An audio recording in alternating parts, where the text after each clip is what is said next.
Bem, nós já tivemos, então, a proclamação do capítulo 9 do Evangelho segundo Mateus e também 30 minutos que vocês debateram sobre o entendimento sobre esse trecho do Evangelho. E agora, então, o Augusto vai fazer uma explicação desse trecho do Evangelho para nós. Por favor, Augusto.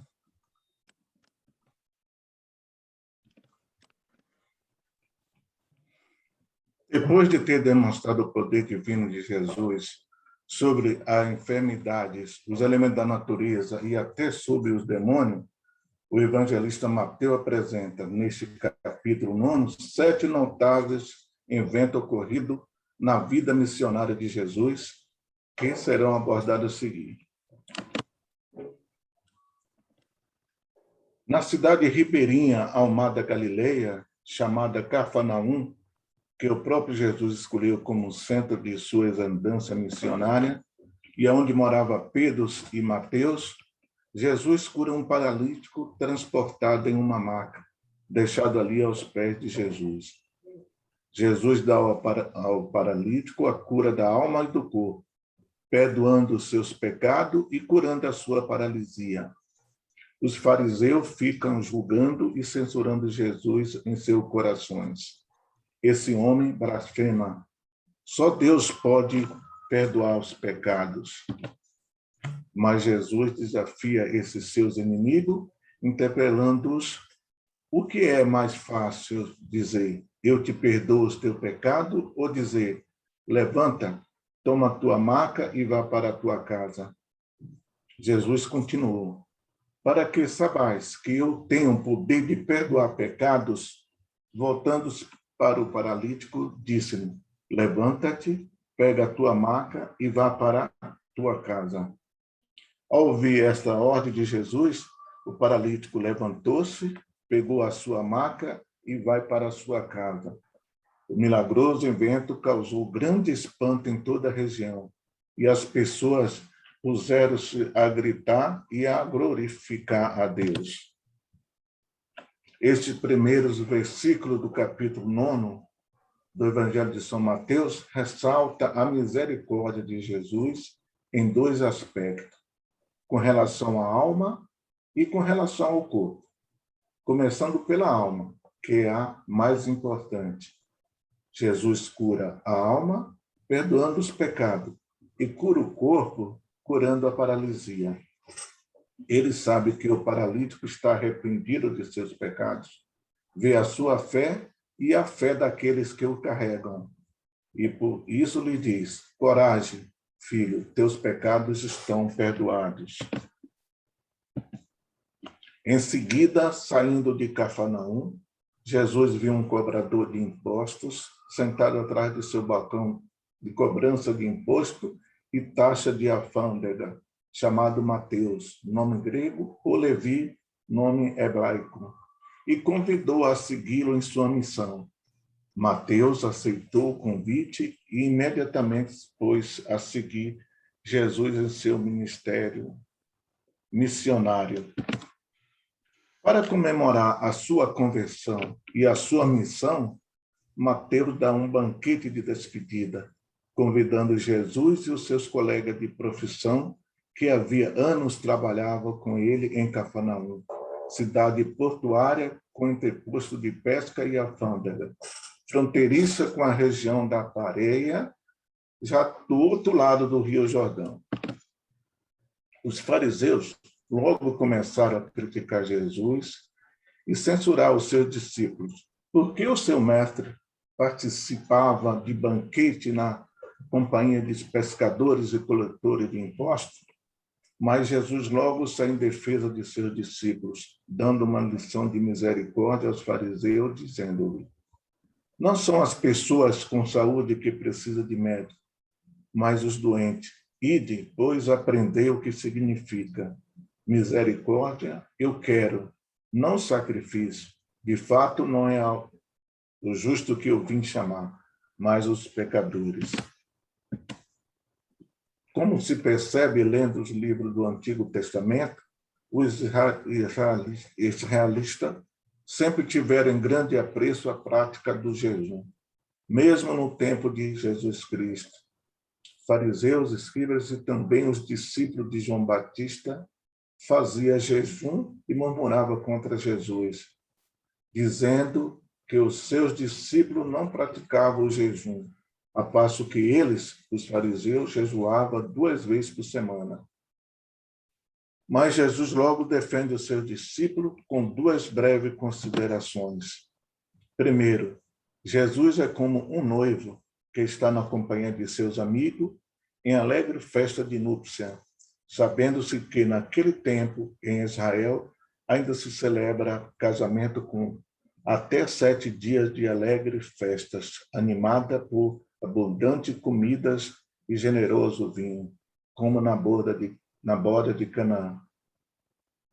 Ora, enquanto estão com o noivo da igreja, que é Jesus, seus discípulos vivem um clima de festas nupciais, durante as quais ninguém se preocupa nem pensa em jejum.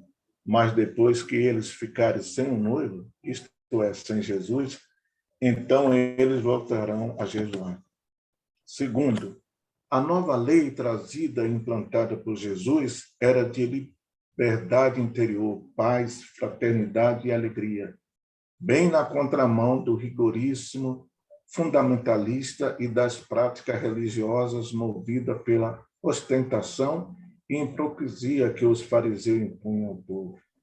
Esse fundamentalismo orgulhoso e rigorismo sufocante e hipócrita dos fariseus era como um pano velho inadequado para receber remendo novo da nova lei. As teorias errôneas e as práticas hipócritas dos fariseus era como outros velhos inadequados, incapazes de receber o vinho novo do Evangelho de Jesus Cristo.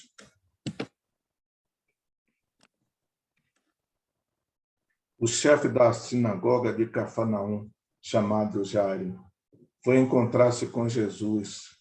Segundo as tradições daquele tempo, inclinou-se profundamente diante de Jesus, levando a mão direita aberta ao peito, à boca e à testa, como se costumava fazer no Oriente, diante de personalidades importantes. E disse a Jesus: minha filha acaba de morrer, mas vem impor a mão sobre ela e viverá. Narra o evangelista Mateus que Jesus, acompanhado por 3 discípulos, Pedro, Tiago e João, foi com Jairo à sua casa. Disse aos flautistas e às pessoas presentes que parassem as músicas e se afastassem. E, entrando no quarto, pegou a menina pela mão e ela se levantou. E a notícia disso espalhou-se por toda aquela região.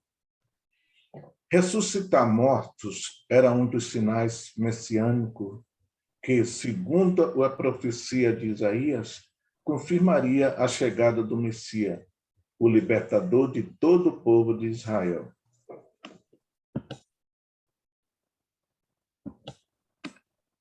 Uma mulher que havia 12 anos sofria de um fluxo de sangue, aproximou-se de Jesus por detrás dele e tocou a franja do seu manto, com a convicção de que, se eu conseguir ao menos tocar no seu manto, ficarei curada. E o milagre aconteceu. Ela ficou curada no mesmo instante, merecendo o elogio de Jesus. Coragem, filha, a tua fé te salvou.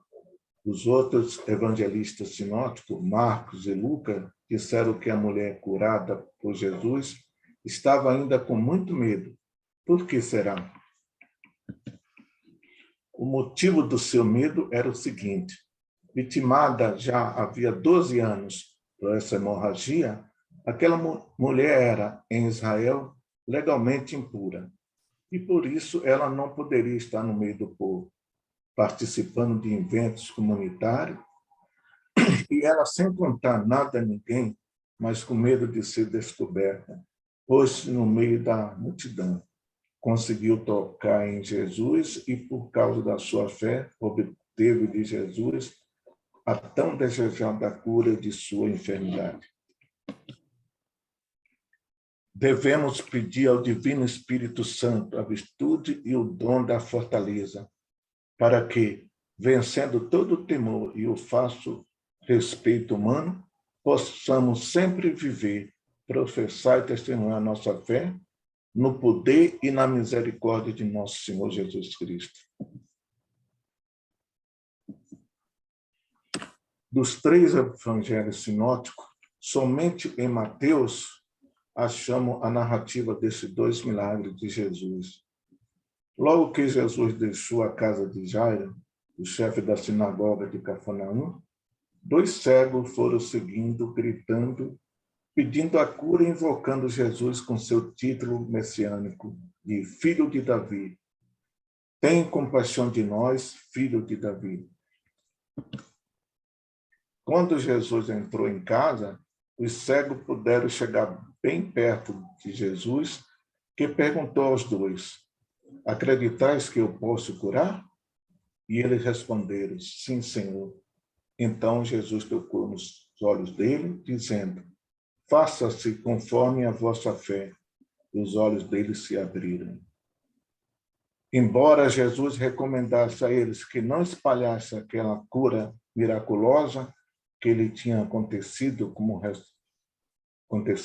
resposta de Jesus à sua fé, eles saíram e espalharam sua fama por toda parte.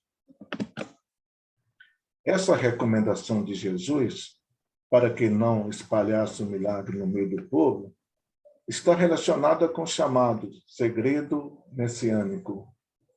Significa que Jesus, com receio de que o povo se entusiasmasse demais com seus milagres e poder divino, quisesse logo aclamá-lo rei dos judeus, pondo em risco a própria vida e missão de Jesus, que poderia ser prematuramente combatido, ameaçado de morte e efetivamente condenado à morte, antes mesmo de ter cumprido integralmente sua missão de redentor da humanidade.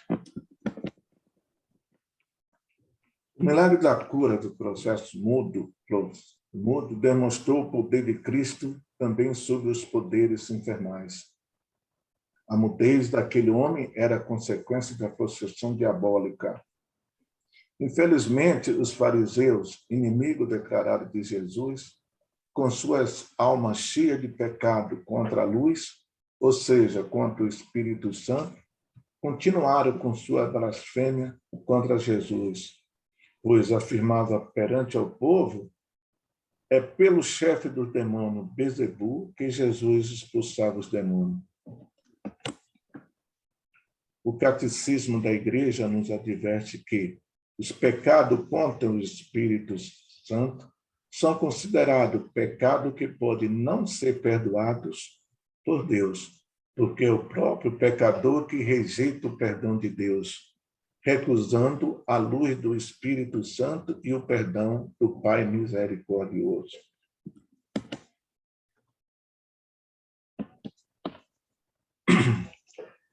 Nesse 4º último versículo do capítulo 9, São Mateus ressalta 2 tópicos.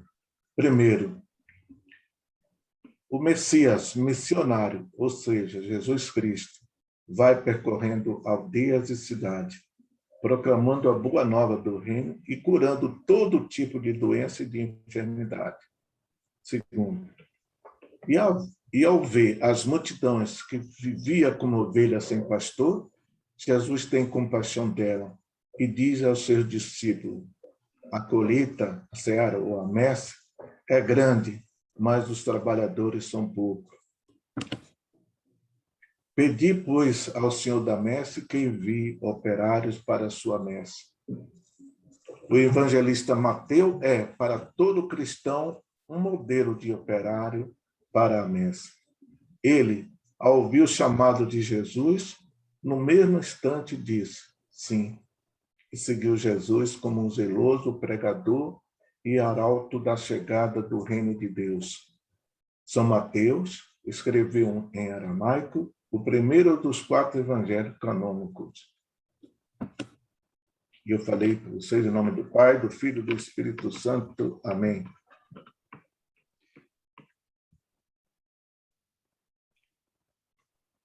Então, após esta explicação, tão bem feita pelo Augusto, nós, mais uma vez, iremos para as nossas pequenas salas, onde iremos novamente colocar em debate esse trecho do Evangelho. Só que com uma nova perspectiva, trazendo cada um para a sua vida. O que significa esse trecho do Evangelho, as palavras que foram pronunciadas hoje, o que ela significa para a sua vida? O que ela te questiona? O que ela te propõe? E que atitudes você gostaria de tomar a partir desta reflexão? E também, que resposta dar a Deus em função desse novo entendimento. Então, daremos 30 minutinhos e voltaremos para a sala principal.